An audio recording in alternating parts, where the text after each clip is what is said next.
Alhamdulillah hadana li hada wa ma kunna linahtadiya laula an hadanallah. Asyhadu an la ilaha illallah wahdahu la syarikalah wa asyhadu anna Muhammadan abduhu wa rasuluh alladzi la nabiyya ba'da. Alhamdulillah ikhwati fillah, kita kembali lagi dalam penjelasan tentang Sya'ban ya, yang melanjutkan penjelasan kemarin. Jadi tetap nanti setelah pembahasan tentang Sya'ban ini kita bisa jadi besok atau lusa ya menjelaskan tentang Ramadan ya, gitu. Supaya kita bisa mempersiapkan tentunya juga ya. Nantinya juga yang disampaikan bukan hanya teori ya, keutamaan Ramadan, terus juga bagaimana sholat malam ya, sahur ya, sahur. Jadi bukan hanya itu, tapi bagaimana ada praktek ya gitu, ada prakteknya juga. Nah prakteknya juga kan disinilah Islam itu jadi nggak cuman teori aja ya. Teori ya, kalau kita melihat teori-teori itu sudah bosan juga ya gitu. Soalnya nggak akan ini, harus ada prakteknya gitu ya. Seperti wudhu misalnya, kita misalkan cara wudhu, praktek wudhu ya, tapi kita juga tes wudhu mereka gitu ya, bukan hanya kita biarin ya wudhunya kayak gini gitu ya gitu. Tapi kalau ketika dites wudhu pasti beda-beda gitu ya gitu, pasti beda-beda. Nah ini makanya ya, seorang guru itu bukan hanya mengajarkan tapi mendidik gitu ya gitu. Nah itu ini yang kurang di kita ya gitu. Ya, cuman kita menjelaskan teori, dalil itu aja. Lalu ada yang lebih fundamental yaitu praktiknya itu yang lebih ya. Nah maka itu kita terangkan apa saja ibadah di bulan Sya'ban ya. Ada beberapa hadis juga sebelumnya ya, di mana ada beberapa riwayat dhaif ya, lemah. Dan lemah itu tidak bisa kita pakai ya, lemah nggak bisa kita pakai ya. Jadi mungkin harus dijelaskan dulu apa itu hadis dhaif ya. Ya dulu juga kalau saya menyampaikan gitu ya gitu.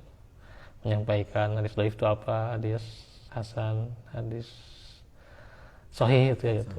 Cuman ya kan belum mentok lebih dalam lah gitu. Tapi dhaif itu banyaknya ya tidak boleh digunakan. Jadi kan ada yang sebagian hadis dhaif dan dhaif hadis, nggak kayak gitu juga ya gitu. Kenapa jadi dhaif ya? Kan perawinya kenapa jadi dhaif? Sebabnya apa jadi dhaif? Kenapa tidak boleh digunakan? Nah itu. Jangan berkata hadis juga dhaif ya. Apa dhaif juga hadis gitu, enggak gitu. Ya justru hadis kan ketika itu kalau dhaif ya dhaif, jangan dikatakan hadis juga gitu. Nah, ini ya gitu. Jadi tidak boleh digunakan sebenarnya ya. Termasuk beberapa hadis ya yang kita paparkan tentang bulan Sya'ban itu masih banyak mengamalkan hadis dhaif ya gitu. Nah, Sya'ban itu kan artinya kalau kata Ibnu Hajar al-Asqalani dinamakan Sya'ban karena mereka berpencar-pencar mencari air atau dalam gua-gua ya. Setelah bulan Rajab, kan Rajab itu haram ya. Bulan haram termasuk tidak boleh perang ya gitu. Tidak boleh bermusuhan ya. Sebab penamaan ini lebih baik dari disebutkan sebelumnya dan disebutkan sebab lainnya dari yang telah disebutkan. Nah, ada hadis yang berbunyi bahwa Sya'ban itu dinamakan Sya'ban karena di dalamnya bercabang kebaikan yang sangat banyak untuk orang saum pada bulan itu sampai dia masuk ke dalam surga. Hanya saja wallahu alam ini maudhu. Maudhu itu kan ada dhaif ya, maudhu itu palsu ya, palsu. Hadisnya palsu ya, palsu. Hadis tersebut tidak benar berasal dari Nabi. Banyak orang yang menyepelekan bulan ini,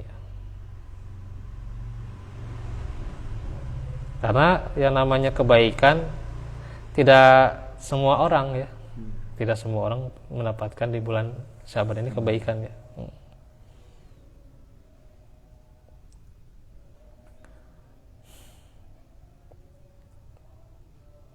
Nah, juga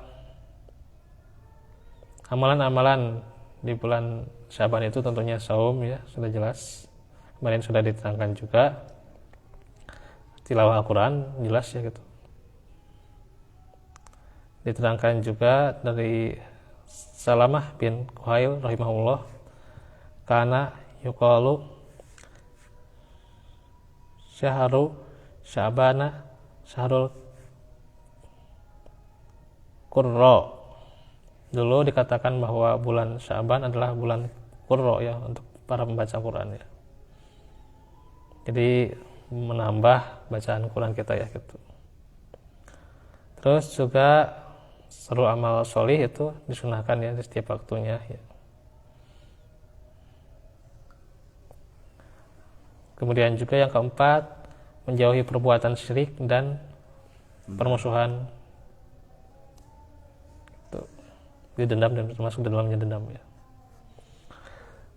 Nah, untuk pertengahan bulan Sya'ban ini harus kita terangkan juga ya.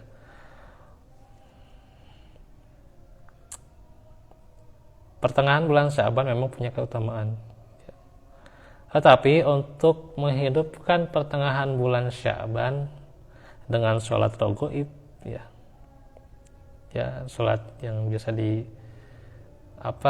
amalkan ya 2 rakaat ya setelah sholat maghrib ya, atau di malam ya, di malam pertengahan bulan Sya'ban itu ya.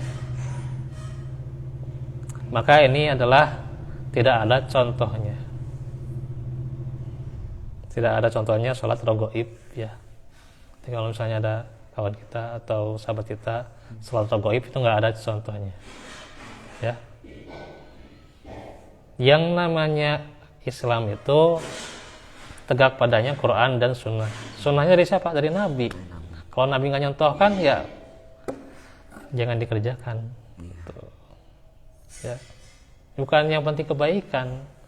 Yang namanya kebaikan dalam Islam itu harus ada yang jadi pelopornya, harus ada motornya itu.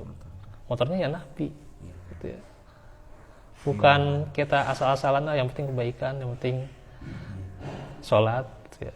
Yang penting niatnya ya, harus ada dalilnya Islam itu ya. Ya, karena kan Islam itu tegak atas syariat itu dalil ya. Nah ini harus diluruskan ya. Dan untuk sholat raghaib tidak ada dalilnya ya. Atau misalnya sholat al-afiyah ya, sholat al-afiyah atau sholat raghaib nggak ada ya, atau dengan 1000 rakaat atau lagi ya, emang mampu 1000 rakaat ya. Sholat raghaibnya sampai 12 rakaat nggak ada ya.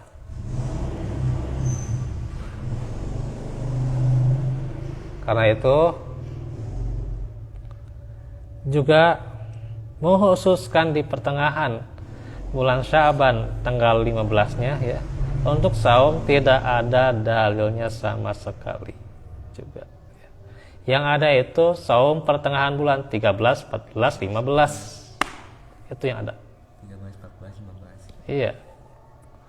Untuk pertengahan bulan Syaban tidak ada dalilnya sama sekali. Enggak ada. Ya ada 13, 14, 15. Itu yang ada dalilnya ya. Pertengahan bulan. Ya kalau kita tidak mampu tiga-tiganya salah satunya kayak enggak apa-apa gitu. Gitu. Kalau tidak mampu seluruhnya, kerjakan sebagian, kan itu kan kaidah fikih ya gitu, jelas. Gitu. Jadi untuk saumnya baik, menghidupkan malamnya juga tidak ada untuk hanya 15 saja ya gitu. Yang ada untuk saumnya 13, 14, 15 ya, gitu. Nanti ya, terus ini Selasa Rabu ya, insyaallah ya.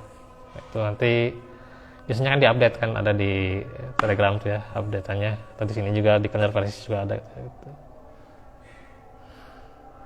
Nah itu, jadi penjelasan seperti ini bukan artinya kita jadi berselisih atau enggak, jadi ada ikhtilafnya jadi tidak diterima atau gimana gitu ya. Tetap yang namanya Islam itu harus berpaku merujuk pada dalil ya. Karena kalau tidak dalil ya itu jadi apa? Jadi ditolak ya gitu. Ya, fahuwa raddun ya, fahuwa raddun ya. Ditolak. Sayang sekali kalau kita mengamalkan itu nggak diterima gitu ya. Coba kalau sholat kita misalnya 60 tahun kita sholat, gara-gara ada amalan yang ditambah-tambah kita nggak diterima sholatnya 60 tahun. Coba gimana tuh? Nah itu makanya harus benar-benar dalil itu diutamakan ya gitu. Karena yang namanya ibadah itu asalnya kan haram kecuali ada dalil. Nah gitu. Nah ketika ada dalilnya berarti kan ada yang wajib, ada yang sunnah gitu. Nah itulah yang namanya ibadah. Maka dalil adalah rujukannya ibadah. Nah segitu dulu ya. Wa'afu minkum. Insyaallah nanti kita lanjutkan lagi. Nah nantinya untuk pembahasan Ramadannya sudah ada ya nanti. Misalnya Ramadan untuk diperjelas saja ya. Wa'afu minkum. Rabbana atina bil rahmah wa ya'lana min sadar Rabbana atina fid dunya hasanah fil akhirati hasanah wa qina adzabannar. Aku lakum li hada wa astaghfirullah li wa lakum. Wa'afu minkum. Assalamualaikum warahmatullahi wabarakatuh.